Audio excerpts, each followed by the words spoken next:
Thank you for inviting me to St. Petersburg on this beautiful conference, and thanks to also the other organizers of the conference. In today's presentation, I will talk about the recent uprisings in Turkey, which were known as Gezi protests, but I will more focus on the policing side and try to bring up the issue of states and the police during my presentation. And just to give a short outline of the presentation, I will start with very briefly talking about the state theory, and I will suggest that we should bring the police back in to the states theory discussions, and we should reflect more on police with respect to state theory. And then I will again briefly go over through what happened in Turkey in the last summer 2013. And then I will talk about the policing aspect of the Gezi protest, and I will also try to look at the other side of the shield. I mean, I will try to give a narrative from the police perspective as well.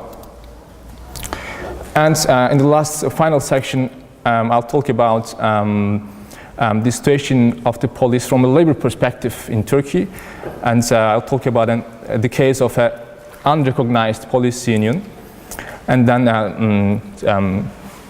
conclude my presentation.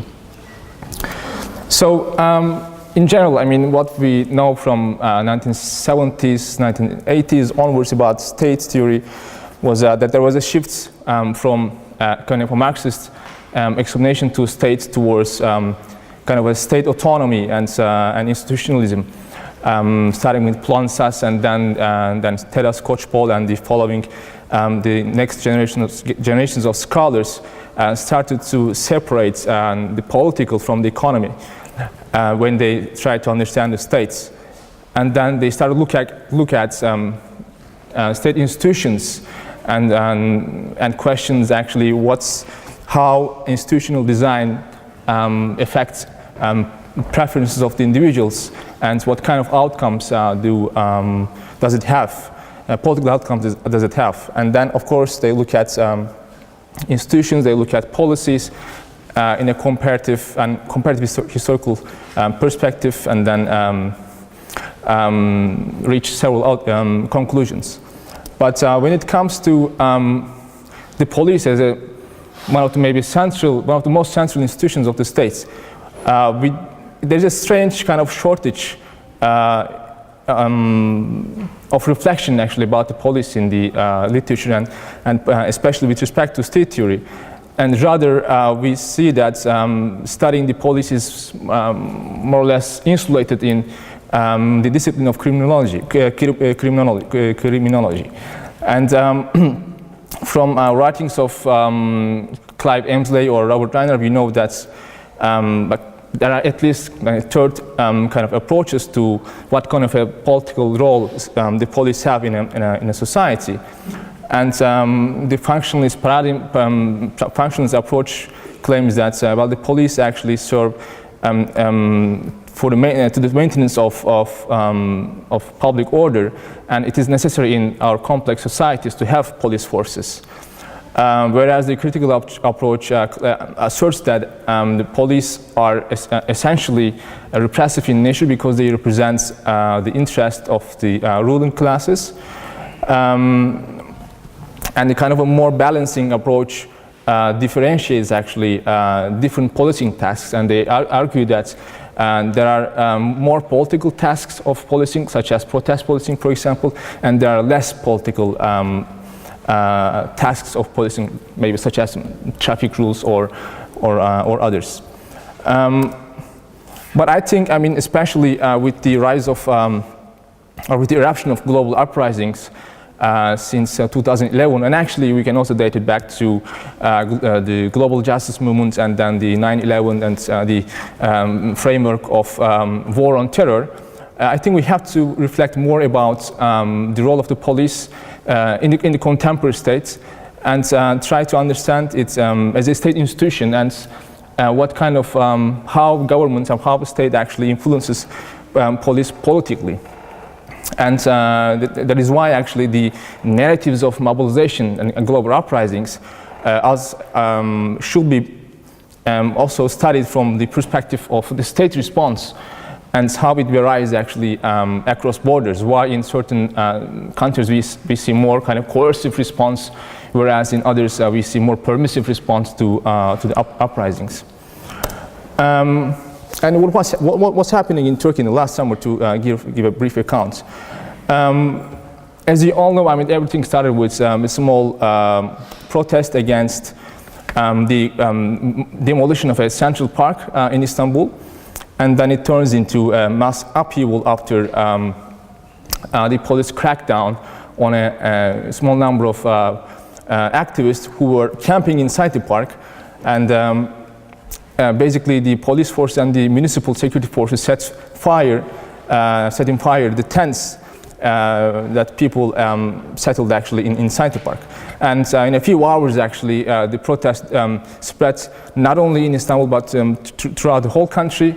And at the end of the first week actually it spread through more than 70 cities, and more than 2 million people were involved in the protests. I guess the pictures, let the pictures speak.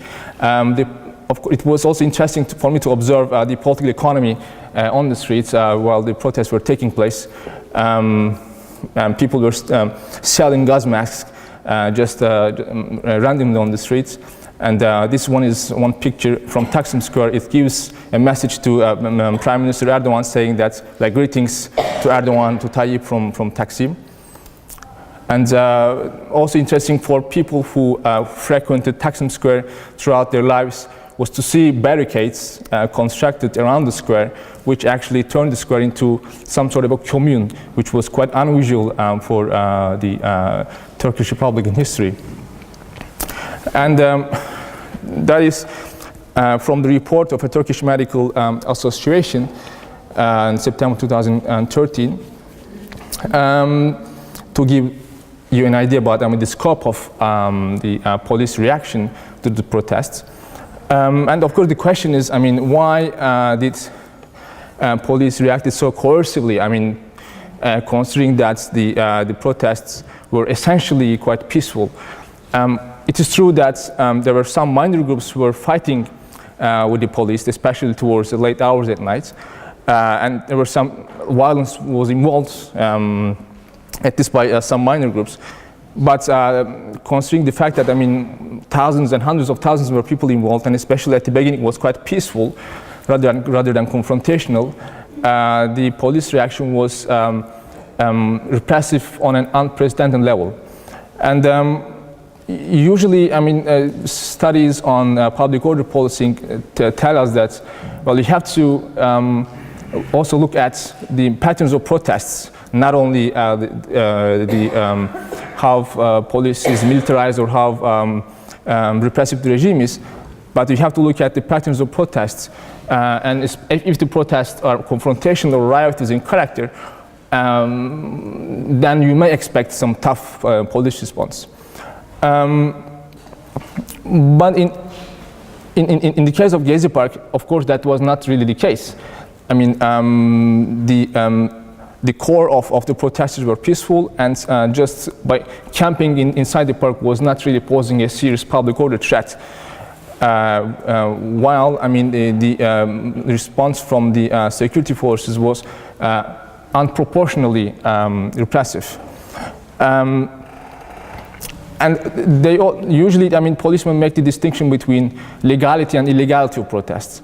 And in the Turkish legislation, if you think of the public assembly law, the law actually entitles the police to use physical force against a group of protesters that are not, who did not notify the governors, the provincial authorities, prior to the protest. So if the gathering is not authorized, the police have the right to intervene coercively. But according to many actually decisions by the European Court of Human Rights, Turkey was actually charged and found guilty by reacting coercively against protesters who did not notify about their protest, but were essentially peaceful. And the European Court of Human Rights actually says that even though the protest might not be legal, if it's peaceful in its kind of repertoires, governments should show some sort of, at least some level of tolerance. So in that sense, I guess this illegality and illegality issue was not really kind of, it doesn't really explain the situation. And also from my own research, I know that the protests in Turkey are quite institutionalized in the last 20 years. So there is a kind of a rising tendency in terms of the amount of protests that take place in the country, but there is not a really clear sign of getting more riotous, more confrontational. So which brings me to the idea of perhaps the state wants to contain and control contentious activity in the society. Because if you look at the organizational development of the Turkish police in the last 20 years, you will see that it recorded the highest growth in terms of the personnel in the world. And it also is becoming highly militarized in terms of the equipments that are used. So if you compare to the more institutionalizing character of the social protest in the country, then this highly militarized and highly growing police actually doesn't really fit to each other very well. But there's of course another side of the story, which I call the other side of the shield. Most of the policemen who were involved in Gezi mobilizations actually were working up to 80 hours without a break. They were sleeping on the streets or in the parks. Some of them were able to go their homes to sleep, but just in like 2 hours later, at 4 a.m. for example, they were called to come back to the square. And for the lunch menu, for example, they have mustard bread and cheese. And of course, they don't have the right to complain about that.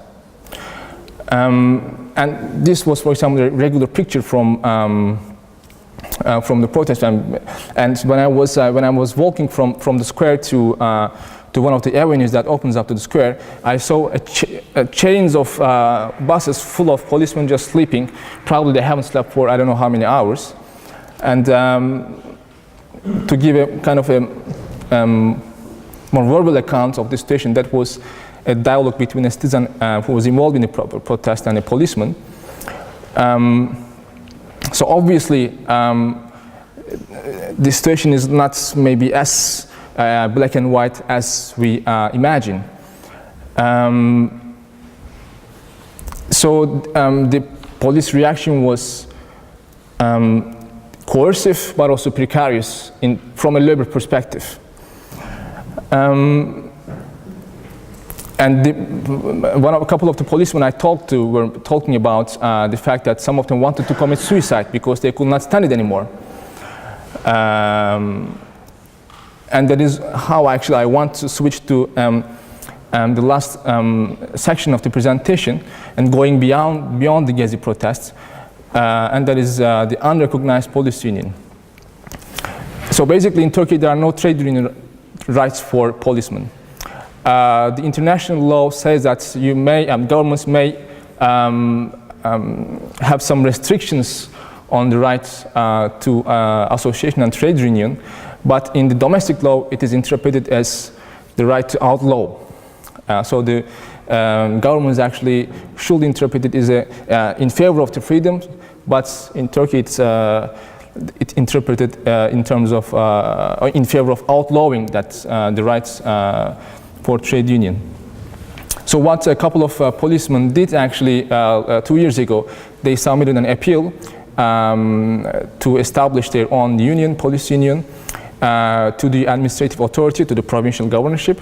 And according to law, the governorship should accept the appeal, and if they find something illegal in terms of the content or in terms of the documents, they should ask to the submitters to correct documents. If not, they will go to the court. But what they did was they rejected the appeal and acted as a judicial authority. And in the excuse, they said that policemen do not have the right to trade union.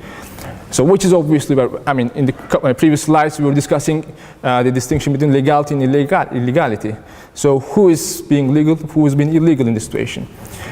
And after the appeal, the founding members of the union were expelled from the job, from the profession, and disciplinary charges were taken against many other members.